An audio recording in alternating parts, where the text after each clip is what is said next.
सासाराम में अत्यंत पिछड़ा चेतना मंच के द्वारा बिहार भाजपा के प्रदेश उपाध्यक्ष डॉक्टर भीम सिंह का स्वागत सह सम्मान समारोह का आयोजन किया गया।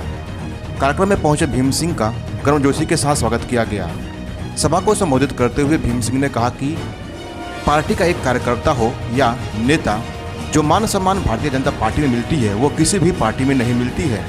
उन्होंने कहा कि प्रधानमंत्री नरेंद्र मोदी के नेतृत्व में हमारा देश निरंतर आगे बढ़ रहा है।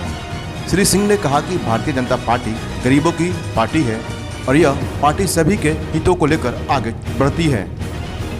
साथियों, मैं भारतीय जनता पार्टी में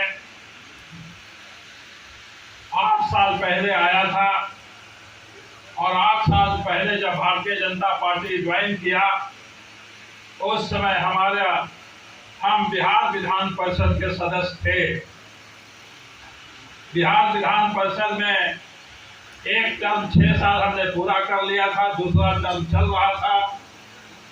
अभी बीच में हम 3 साल ही पूरा किए थे और मैंने बचा हुआ 3 साल की सदस्यता को त्याग पत्र दे दिया और भारतीय जनता पार्टी ज्वाइन किया। उस समय पार्टी के नेताओं ने हमारे समय विकल्प रखा था कि, लेकिन हमने कहा कि नहीं, हम नैतिकता का उदाहरण प्रस्तुत करें। हम डेरा में नहीं रहेंगे। जो एमएलसी के रूप में हम कुछ रह सकते थे उसको भी हमने खाली कर दिया। हम चाहते थे कि चुनाव चल रहा था, हमारी इच्छा थे कि मैसेज जाए कि भारतीय जनता पार्टी ज्वाइन करो। मैं आया बड़े जोश खरोश के साथ और काम करता रहा। जैसा कि सुधीर जी ने कहा, मुझको भी लगता था कि आखिर भारतीय जनता पार्टी हमको फील्ड में क्यों नहीं भेज रही, लेकिन मैंने धैर्य नहीं खोया। और यह उदाहरण मैं इसलिए दे रहा हूं कि आप भी कभी निराशा के क्षण में भारतीय जनता पार्टी से निराश न हो। भारतीय जनता पार्टी में देर है, अंधेर नहीं है। और भारतीय जनता पार्टी मंत्री रहे हुए व्यक्ति के लिए बहुत नहीं है, परंतु यह तो प्रमाण है कि भारतीय जनता पार्टी हमको गले से लगाती है, उपेक्षित नहीं रखती। हमारा कर्तव्य है कि हम भारतीय जनता पार्टी को मजबूत करें। और मैं इस धरती से कहता हूं कि मैं जितनी भी मेरी शक्ति है, मैं भारतीय जनता पार्टी को मजबूत करने में लगा हुआ था, लगा हुआ हूं और आगे भी लगा रहूंगा, इसमें कोई संदेह नहीं।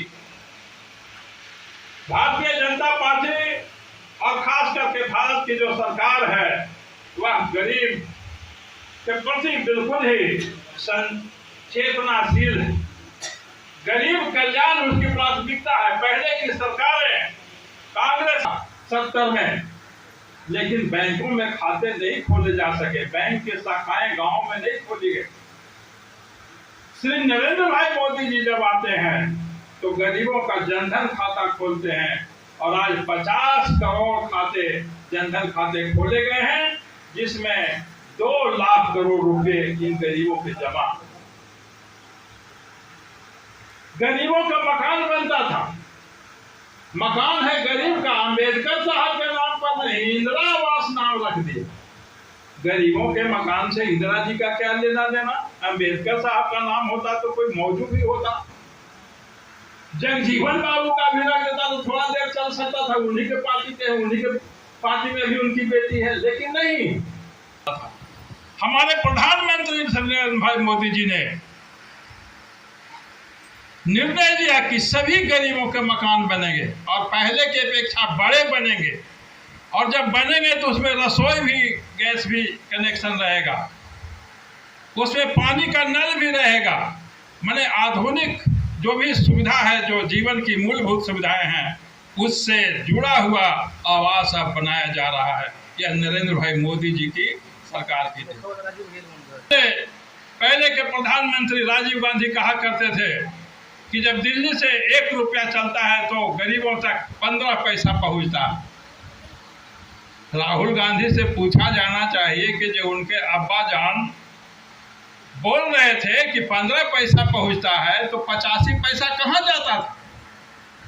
ये 85 पैसा बिचौलिए और रिश्वतखोरी में चला जाता था। प्रधानमंत्री श्री नरेंद्र भाई मोदी जी ने डीबीटी, डायरेक्ट बेनिफिट ट्रांसफर, आपके सीधे खाते में भेजने का काम कर रहे और 1 पैसा भी इसमें लीकेज नहीं।